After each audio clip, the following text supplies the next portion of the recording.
On voulait faire une deuxième séquence complémentaire à celle de ce matin pour rendre compte et tracer quelques perspectives sur le travail en commun CGT-FSU. On voulait que ce soit évidemment après le vote d'une partie du thème 4. Maintenant que nous avons voté ce mandat pour la FSU, qu'est-ce que ça engendre? Et puis la CGT, comment elle réagit, comment elle envisage la suite de ce travail? Qu'est-ce qu'on trace un petit peu comme perspective de ce point de vue-là? Donc voilà, c'était ce temps complémentaire qu'on voulait faire absolument à ce moment-là. Je vais laisser la parole à Sophie, puis après on passera peut-être la parole pour une séquence courte évidemment, hein, mais de manière à approfondir un peu ces sujets-là. Merci beaucoup Sophie. Bravo d'abord pour ce vote qui est très impressionnant et qui nous touche et nous oblige. Je pense que ce vote, il vient de la qualité du travail qu'on a conduit depuis le dernier congrès de la CGT, mais aussi du fait que les convergences entre nos organisations sont très fortes et qu'elles ne viennent pas de nulle part. J'ai eu le plaisir de découvrir dans mon sac de congrès cette petite boîte de sardines en honneur aux 100 ans de la grève des sardinières. J'imagine que cette boîte de sardines a été fabriquée par nos camarades de Chancerelle, dans lesquels le syndicat CGT est toujours dynamique et qui, pour fêter les 100 ans de la grève, a fait une grande grève victorieuse pour les salaires. Bravo.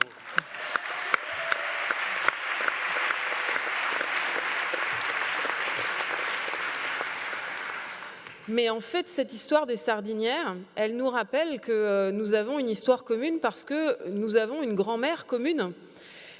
Lucie Colliard, qui a été une des meneuses de la grève des sardinières, qui était dirigeante de la CGTU en charge de l'activité, on ne disait pas féministe à l'époque, de l'activité femme de la CGTU.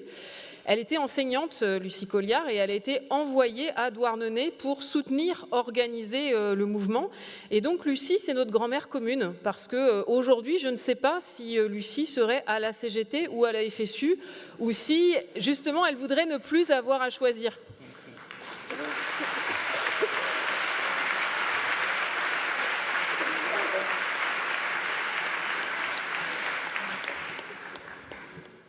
Donc, les discussions entre nos organisations, elles ne sont pas nouvelles, elles se sont réaccélérées là depuis 1 an et demi, mais elles ont commencé, a priori, je parle sous le contrôle de votre institut de recherche qui travaille très régulièrement avec le nôtre.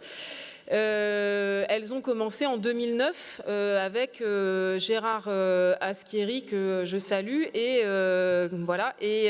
Bernard Thibault, qui continuent d'ailleurs leurs histoires communes d'ailleurs avec d'autres textes. Ça ne nous regarde plus, mais quand même, on vous surveille aussi. Ça va. Donc cette histoire commune, ces discussions, elles ont commencé depuis 2009, avec évidemment des hauts et des bas, des accélérations, des ralentissements au gré de l'histoire sociale. Je pense que nous partageons un syndicalisme donc à la CGT que nous qualifions de syndicalisme de classe et de masse, que vous qualifiez de syndicalisme de transformation sociale à vocation majoritaire. Bon, je ne suis pas trop dépaysée parce que quand j'étais dirigeante de l'UNEF, on disait ça aussi, donc ça me parle. Et je pense que nous partageons la conviction de l'immense responsabilité des organisations syndicales dans le contexte de polycrise que nous vivons. La meilleure protection contre le Rassemblement national, c'est les organisations syndicales. Une camarade l'a rappelé à la tribune ce matin. Et on a énormément à progresser. Évidemment qu'il faut être fier de ce qu'on fait, mais il faut être conscient de l'ampleur des défis, de l'ampleur du travail à construire pour les organisations syndicales. On ne peut pas se satisfaire du statu quo. Le problème, c'est qu'il y a un fossé entre notre cote de popularité et notre taux de syndicalisation. On a l'habitude de dire qu'il y a des grèves par procuration. Oui, il y a aussi un syndicalisme par procuration en France, et c'est un problème. Et ce fossé entre notre cote de popularité et le taux de syndicalisation, il est particulièrement vrai chez les jeunes. On a un défi commun de syndicalisation des jeunes. Et moi, ce que je tiens à souligner pour finir, c'est que l'histoire sociale, l'histoire syndicale, elle a malheureusement d'abord été marquée par les divisions. En fait, quand on veut expliquer l'histoire syndicale, on fait un arbre avec un tronc qui finit par ses 8 ramifications. Et ce que ces ramifications raconte, c'est que, en fait, l'argument qui a justifié ces divisions de dire le pluralisme syndical, c'est ça qui permet à tous les salariés de s'y retrouver et finalement qui permet la syndicalisation du plus grand nombre, eh bien on voit que c'est complètement faux parce qu'au fur et à mesure des divisions, le taux de syndicalisation a plutôt tendance à baisser. Aujourd'hui, je pense qu'on est les seuls dans cette salle à savoir expliquer pourquoi il y a 8 organisations syndicales et ce qui fait la différence entre les 8 organisations syndicales. Pour syndiquer des collègues, c'est de plus en plus difficile. On sait que les choix de syndicalisation, ils sont liés beaucoup aux équipes locales et à celles et ceux qui incarnent l'organisation syndicale. Et donc, nous savons qu'il y a une attente très importante des salariés de rassemblement du syndicalisme et aussi de montrer un syndicalisme qui se réinvente, qui se reconstruit, qui se transforme pour répondre aux défis qui sont les nôtres aujourd'hui. Et je suis très contente d'assister à votre congrès parce que je crois que le fait que vous ayez validé donc cette maison commune qu'il faut maintenant. Alors j'ai pas emmené ma truelle, je suis désolée, ce sera pour le prochain congrès. Mais donc ce principe de maison commune, c'est aussi le fait de construire le syndicalisme dont les salariés d'aujourd'hui ont besoin, de ne pas être sur une vision statique sur à partir de quelle organisation les choses vont se faire, mais de dire qu'il y a aussi besoin de construire ensemble du neuf. Et ça, je pense que c'est important.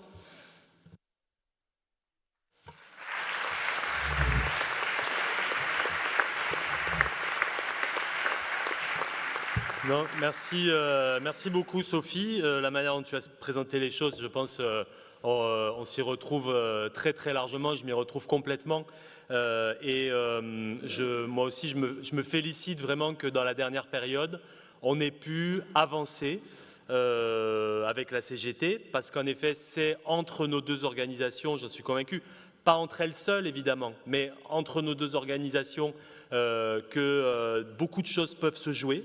Que la capacité du syndicalisme de transformation sociale à s'unir et la capacité du syndicalisme de transformation sociale de ce fait à avoir un effet d'entraînement sur l'ensemble du syndicalisme, c'est là que ça se joue, c'est dans cette capacité à discuter, à avancer en commun. Je pense que effectivement, ce qu'on fait peut être dynamisant, modélisant, je ne sais pas exactement quel terme employer pour l'ensemble du syndicalisme, et qu'il y a urgence à effectivement faire du neuf, construire, etc. Parce que les scénarios noirs ne sont pas des scénarios complètement hors de propos, et ils sont effectivement plutôt de l'ordre de la probabilité, sous les coups de boutoir de l'extrême droite, sous les coups de boutoir du libéralisme qui nous font aller de défaite en défaite et nos divisions qui nous condamnent à l'incapacité. Il est possible effectivement que le syndicalisme se rétracte et qu'en particulier le syndicalisme de transformation sociale ne joue plus son rôle, se replie sur du corporatisme étriqué, plutôt en accompagnement de ce que veut lui faire faire le pouvoir, un pouvoir d'extrême droite se satisfait très bien d'organisations syndicales corporatistes. D'ailleurs, quand l'extrême droite arrive au pouvoir, elle favorise ce type de syndicalisme. Elle n'est pas opposée au syndicalisme en soi, elle veut un syndicalisme à ses bottes. Et c'est ça qui peut nous faire, enfin, c'est ça qu'on peut craindre, avoir un syndicalisme qui se replie, qui n'ait plus cette capacité à avoir, à faire la double besogne, hein, comme on dit également, c'est-à-dire à être au plus proche des collègues, à travailler dans leur intérêt et à transformer la société. C'est pour ça qu'on dit transformation sociale. Et à vocation majoritaire, ça veut dire qu'effectivement, le but du syndicalisme, c'est pas d'être les purs et durs, les plus avant-gardistes, ceux qui ont raison, mais que personne ne suit, que personne n'écoute, et bien qu'ayant raison, ne sont pas suivis par les collègues. C'est au contraire de faire du syndicalisme en grand, pas pour être sur le moins-disant, pas pour être sur le plus petit dénominateur commun, au contraire, pour être très entraînant, pour changer la société radicalement, entre guillemets, en tout cas avoir une toute autre répartition des richesses, avoir une toute autre organisation de la société. Mais pour ça, il faut qu'on ait effectivement le souci de rassembler et de rassembler dans la clarté. Donc il y a des scénarios possibles qui, il ne faut pas se le cacher, sont des scénarios noirs. Aujourd'hui, on peut avoir une rétractation du syndicalisme et ce qu'on fait, je pense, participe de pouvoir redonner de l'espoir. Là aussi, ce n'est pas le seul élément, mais je pense que ça peut redonner de l'espoir. Alors, deuxième chose rapide également, unir, qu'est-ce que ça veut dire exactement? On a choisi effectivement, et c'est un peu le sens de ce qu'on vient de se donner comme mandat, de ne pas donner une forme définitive, une fin à ce travail en commun qui serait la fin ultime, qu'il s'agirait juste désormais de présenter correctement et dont il s'agirait maintenant d'aller convaincre les gens que cette fin-là, elle est désirable et donc travaillons à construire cette fin-là. Quand on dit maison commune, effectivement, on n'en a pas en tête la forme exacte que ça peut prendre, quelle mutualisation, quels éléments qui nous permettent aussi, en plus des mutualisations nécessaires, de conserver tout ce qu'on fait bien chacun dans nos champs. La FSU, elle veut unir le syndicalisme de transformation sociale, mais elle veut que 1 + 1, ça fasse 3, et que 1 + 1, ce ne soit pas que 1 + 1, qui est 1 + 1 + 1, et qui fasse au final que ça démultiplie l'action syndicale. Et donc il ne s'agirait évidemment pas qu'un tel travail en commun puisse nous faire perdre des forces en route. Et ce qu'on a du coup mis en avant, c'est aussi l'unité de la FSU. Dans ce travail-là, c'est l'unité de la FSU. Il ne s'agit pas de regarder par petits bouts, secteur par secteur, qu'est-ce qui pourrait s'accoler là, qu'est-ce qui pourrait s'accoler là, etc. C'est pour ça que ce n'est pas une démarche d'appareil, dit-on. Alors, et dernière chose, je dis ça, c'est important parce que unir, par contre, c'est évidemment aussi une démarche au sommet, mais aussi une démarche à la base. Ça, c'est important. Il faut que ce soit une démarche à tous les niveaux. Unir, donc on n'a pas la forme définitive, mais on travaille à faire davantage de commun parce qu'on est persuadé que c'est ça qui peut être entraînant et qu'en prenant ce chemin-là, en cheminant là-dessus, on peut accroître notre capacité d'action. Et une fois qu'on aura cheminé un peu plus, on fait des bilans, on consulte aussi nos adhérents, on regarde ce que ça donne. Et donc, évidemment, il n'y a pas l'idée d'avoir une fin déterminée. Le seul inconvénient de ça, et on en est complètement conscient, c'est que le débat est très difficile à appréhender. Parce que, évidemment, quand on dit maison commune et quand on rajoute des adjectifs derrière, parce que nous, on a en tête qu'effectivement, il faut faire attention à tenir tel et tel équilibre, pour nos collègues, pour les salariés, c'est évidemment très difficile, c'est pas palpable. Et donc, le débat, il est difficile à faire exister. Donc, il faut que nos équipes syndicales fassent émerger ce débat par les faits, en ayant des stages communs, des publications communes, des débats sur le fond. C'est pour ça aussi qu'on porte beaucoup cette question. Travaillons sur le fond, les services publics, la lutte contre l'extrême droite, etc. Et à partir de ce travail commun, là, ça, c'est du concret. Et ça peut parler, ça peut permettre de rentrer dans le sujet et de le rendre appréhendable par les collègues, qu'on puisse s'en emparer et que du coup, ensuite, on puisse aller plus loin dans ce débat, qu'on puisse l'approfondir et qu'on puisse faire la démonstration qu'on peut faire du neuf tout en gardant la force des constructions syndicales qu'on a eues, qui ont malheureusement entraîné des divisions, mais qui ont permis aussi, dans certains secteurs, de garder dans une même organisation une forme d'unité entre différentes sensibilités. C'est ça aussi l'histoire de la FSU. On fonctionne en tendance, avec des sections départementales, des syndicats nationaux, des tendances. On fonctionne avec une forme de pluralisme, on fabrique de la synthèse. Ici, dans ce congrès, on le voit bien. C'est aussi une force de notre syndicalisme. Elle n'est pas antithétique avec la nécessité d'unité, mais justement, trouvons les voies, cherchons ce chemin pour accroître notre capacité d'action.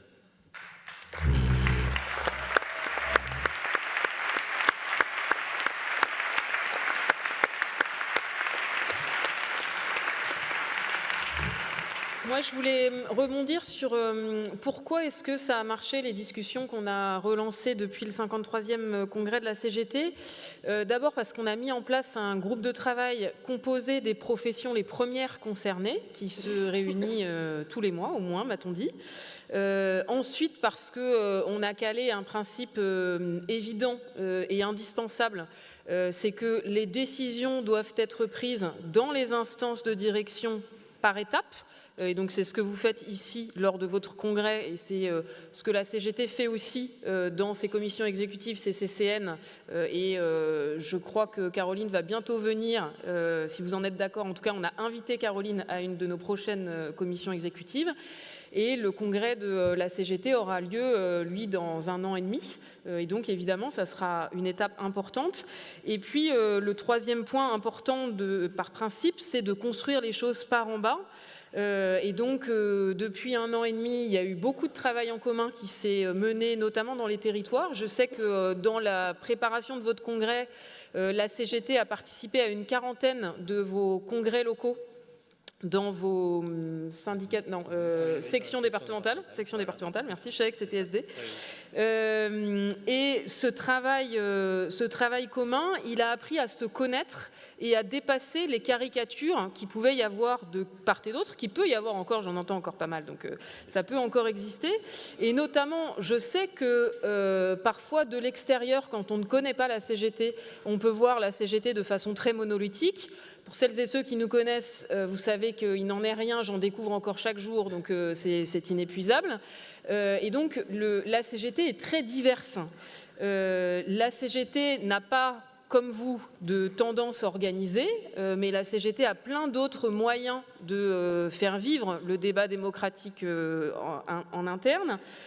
Notamment, ce qui fonde la CGT, c'est le fédéralisme et donc le respect de l'autonomie de ces structures, fédérations, syndicats, qui ont aussi la souplesse de choisir les modes d'organisation qui leur conviennent le mieux.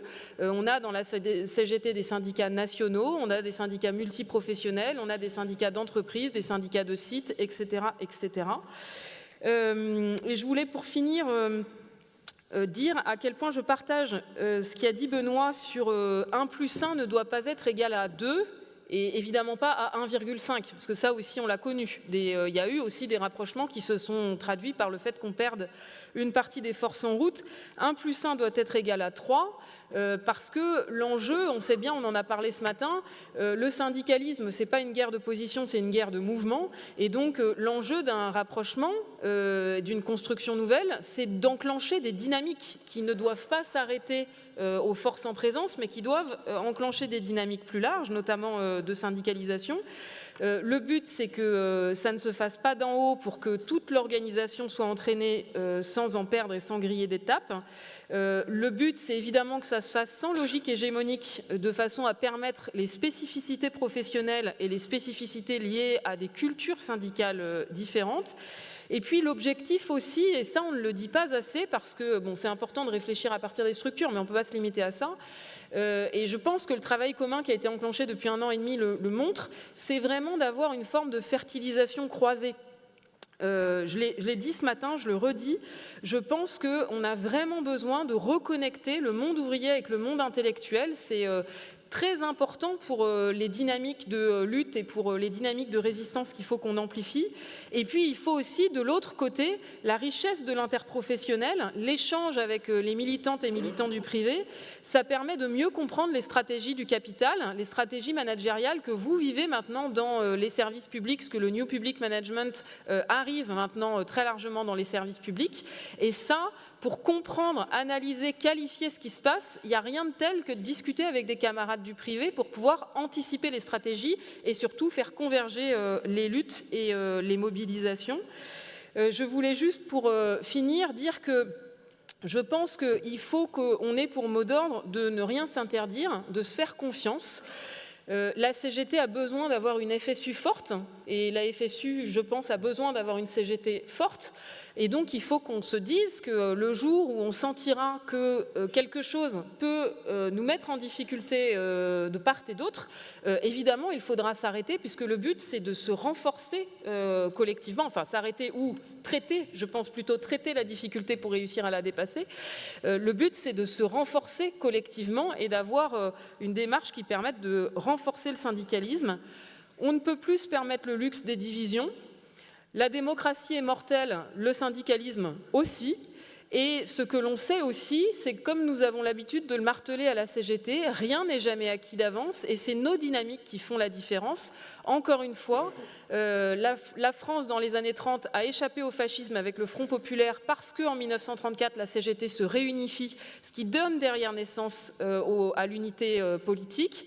Pendant la Seconde Guerre mondiale, pendant l'occupation, la CGT se réunifie en 1943 avec les accords du Péreux qui sont signés avant la constitution du Conseil national de la résistance et qui donnent la dynamique pour rassembler le Conseil national de la résistance. On voit combien la question de l'unité syndicale, elle est à chaque fois, elle s'est posée quand il a fallu combattre le fascisme et l'empêcher soit d'arriver au pouvoir, soit permettre d'en sortir. À chaque fois, combien l'unité syndicale a joué un rôle déterminant. Et donc, je suis convaincue que toutes et tous ici, nous partageons cette conviction et la préoccupation sur l'inquiétude de la situation que nous vivons. Et je pense que quand on est syndicaliste, c'est aussi, on apprend toutes et tous à faire du judo au quotidien, utiliser la force de l'adversaire pour le renverser.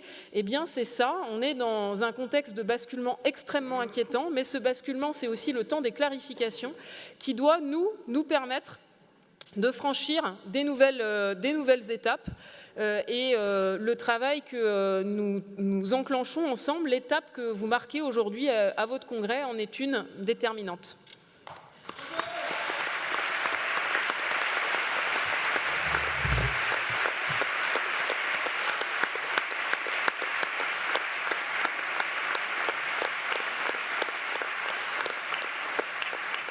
Oui, je n'aurais pas grand-chose à ajouter à ce que vient de dire Sophie, à part de renforcer le fait que l'unité est un chemin qui peut être long, qui est difficile. Nul ne méconnaît l'ampleur et la difficulté de la tâche.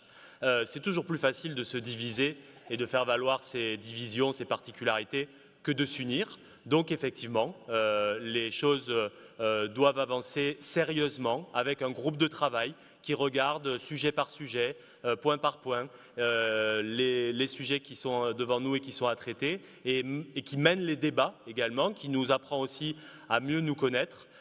Et donc moi je me félicite que ce travail puisse continuer et même prendre appui sur des mandats de la FSU qui vont un peu plus loin que ceux où on était allé, mais sans forcer quoi que ce soit dans l'organisation. Ces mandats ont fait l'objet d'un débat qui a lui-même montré qu'il y avait il y a des lignes dans la FSU qui peuvent effectivement qu'il faut faire converger et c'est pas toujours simple, mais on a trouvé une forme d'équilibre et on a une belle feuille de route qui est clarifiée également, même si après tout reste à construire et moi non plus j'ai pas la truelle avec moi et donc effectivement ce sera quelque chose de compliqué à construire, mais on va s'y atteler parce que d'abord on manque pas d'énergie, on manque pas de courage. Et donc je voulais simplement aussi, puisque c'est aussi la fin de mon mandat, bien sûr m'en féliciter de ce travail-là parce que j'ai été très content de le mener et je suis très fier d'avoir fait des choses qui peuvent aussi servir pour la suite, très modestement évidemment, mais remercier aussi Thomas Vacheron qui a mené aussi le groupe de travail avec la CGT, pour la CGT, et qui l'a fait de manière particulièrement efficace, respectueuse évidemment de tous nos débats, respectueuse de nous globalement. Et ça a été précieux et c'est aussi intéressant de voir que ça peut avancer quand on s'attelle sérieusement à ces tâches-là, quand on en discute sérieusement et quand on fait les choses sérieuse et de manière démocratique également, de manière transparente, dire les choses, les publier, les mettre en débat. Et ça, je pense que c'est important pour pouvoir continuer ce travail. Merci beaucoup sur ce travail qui, je pense, va être extrêmement productif et efficace pour la suite.